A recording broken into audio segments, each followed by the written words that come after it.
Hi team, welcome to another ATP Geopolitics video with myself, Jonathan MS Pearce. This is Ukraine War breaking news update for the 15th of July 2024. I'm going to give you another short video though, another video concerning Trump, but really about JD Vance. So JD Vance has been picked by Donald Trump as his running mate, as his vice president pick. For what Trump hopes is the upcoming Trump administration. I'm going to quickly discuss that this is very bad news for Ukraine and actually not a very good strategic choice by Trump. So let's do the political strategy first. Okay, Trump will want to get as big an electorate, bigger vote share as he possibly can, assuming that he's going to have a tough run for the presidency and that the Democrats will bounce back with Biden or with someone else. He will want to get as many votes as possible. That's the name of the game. And what he's done in choosing Vance is he's chosen the most MAGA representative he could. And that is kind of a weird choice. So he's chosen the person most like himself. You could argue this is narcissistic, that it's a comfort thing. And I would probably agree with you. So he's chosen someone who is most like himself to try and get as wider a vote share as possible, rather than yin and yanging it. So choosing someone that's not like himself to appeal to other Republicans or other swing voters that might be turned off by Trump. But if you're going for a Trump 2.0, you are not going to get those people. So if I was a strategist for Trump, I would be pulling my hair out what little there is left of it, because this is just not strategically very clever. And he might still win, he might romp it, whatever, but actually from a purely strategic point of view, this is, I think, ill-advised. He's gone same. You don't want to do that. Indeed, in 2016, Trump's success was choosing someone utterly unlike him. He chose Mike Pence, a really dull conservative Christian, utterly unlike Trump, so who is anything but dull and is definitely not a Christian. But that worked. He got the evangelical vote. Now, JD Vance, of course, with a bit of virtue signaling, a bit of the way that he describes himself on Twitter is always interesting to see these little things. So he puts Christian before he puts husband and dad, which I find wholly bizarre, that you would do that rather than think about your own family.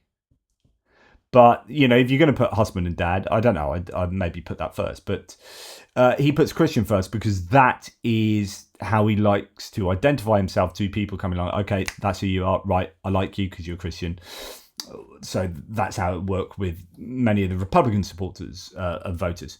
So he is identifying himself as a Christian. So that is something in favor of Trump, who last time picked Mike Pence for partly for that reason. Now JD Vance is someone in a similar vein in terms of that identity, but other than that, it's just basically Trump 2.0. As Adam Kinzinger here said, former Republican lawmaker, Trump picked the most pro-Russian senator, of course. Time to refocus on stopping Trump in November victory. And actually, if you go and look at JD Vance's Twitter handle or his press, JD Vance, Senator Vance press Twitter handle, you just see a whole load of anti-Ukraine, pro-Russian stances here and rhetoric just go down. Quote, the idea that we committed to supporting whatever came out of this negotiation is pure unadulterated BS. We supported a negotiation to bring common sense border security to this country. We did not agree to a fig leaf to send another $61 billion to Ukraine. The limiting factors of American support of Ukraine, it's not money, it's munitions. We don't make enough munitions to support a war in Eastern Europe, a war in the Middle East, and potentially a contingency in East Asia. We'll get on to that point in a wee while. So on and so forth. We've given so much of this stuff to Ukraine that we don't have enough for our own core national security. Putting American security first. talking about Democrats obsessed with Ukraine. I think Speaker Johnson is a good guy, but if he brings up foreign aid package sending billions of dollars to Ukraine without doing anything for the border, it will be a disgrace. So on and so forth. That's his press office one, and his private one is pretty similar. I just sent this below memo to everyone of my Republican colleagues in Congress. Buried in the bill's text is an impeachment time bomb for the next Trump presidency if he tries to stop funding the war in Ukraine. We must vote against this disastrous bill. This is completely irresponsible. Ukraine should not join NATO, and to invite them during a war is to invite our nation into war. Do you want American ground troops, etc., etc.? Of course, it's not inviting them into NATO. It's giving them a pathway to NATO eventually, and it's just this kind of rhetoric that is really counterproductive.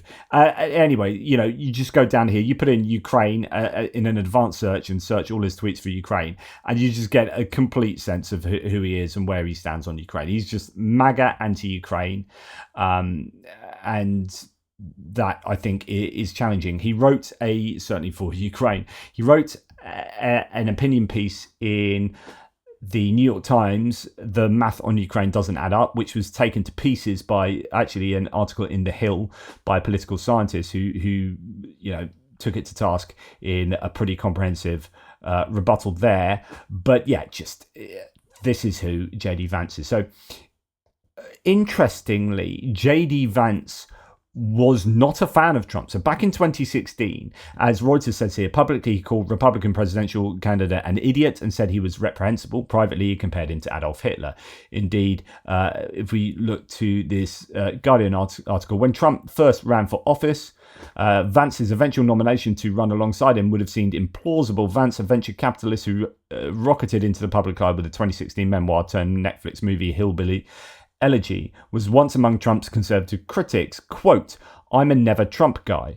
I never liked him," Vance said during an October 2016 interview with Charlie Rose. Trump was, by Vance's estimation, at the time a, quote, terrible candidate. He even wondered aloud in texts to a former roommate whether Trump was more of a cynical asshole like Nixon or worse, America's Hitler, so on and so forth. And then he had this transformation, and there's been some really interesting analyses written about JD Vance to conclude that he's basically a political opportunist. He doesn't really he has these opinions, and he may have these opinions in private, but he'll basically sell his soul to the devil in order to get power.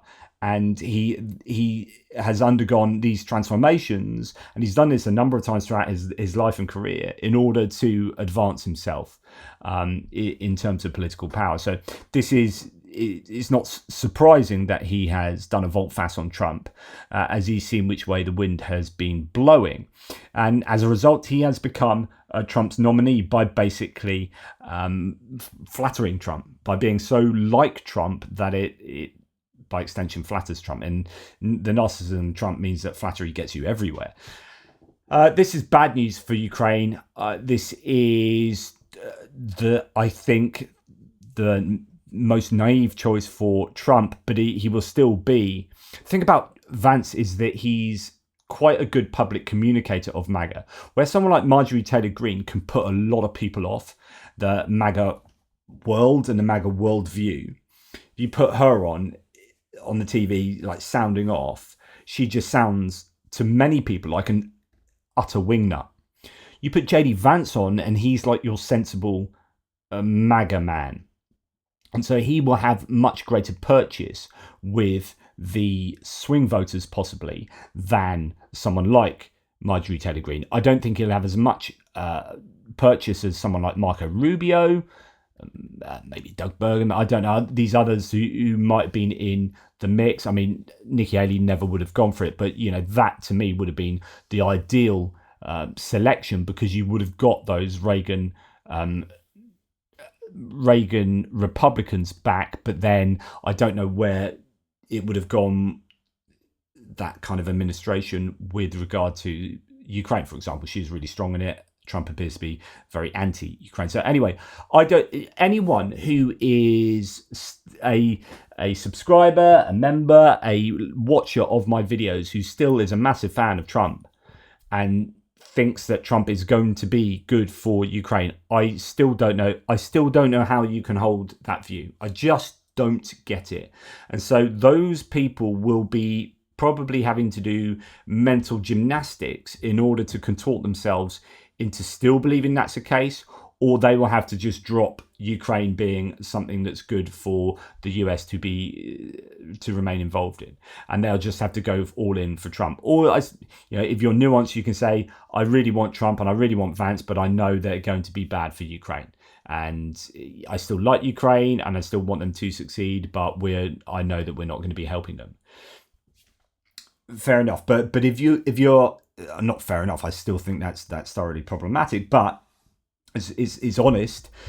Whereas if you are someone that's fooling yourself still that Trump's going to be the best thing for Ukraine out of all the options, then I think you're deluded. He's chosen someone who is deeply skeptical of aid to Ukraine, who appears to be typically MAGA pro-Russian in that kind of way, and this does not augur well for Ukraine. And I imagine they're deeply worried.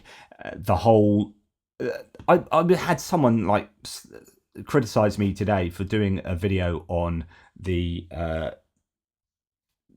Trump assassination attempt, as if like I should be doing stuff just what they want me to do, and yet I very clearly labeled that not to do with the Ukraine war. It was an analysis of the hypocritical rhetoric, and it was there on the thumbnail. And I don't understand why you would watch that and then get angry that I've done a video on Trump.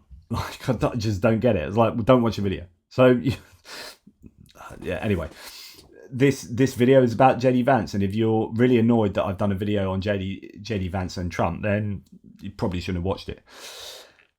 Anyway, anywho, I think this is incredibly important for Ukraine, though, this news, and it's very bad news. I am deeply worried about the November elections, deeply, deeply worried for the sake of the world. I am actually writing an article for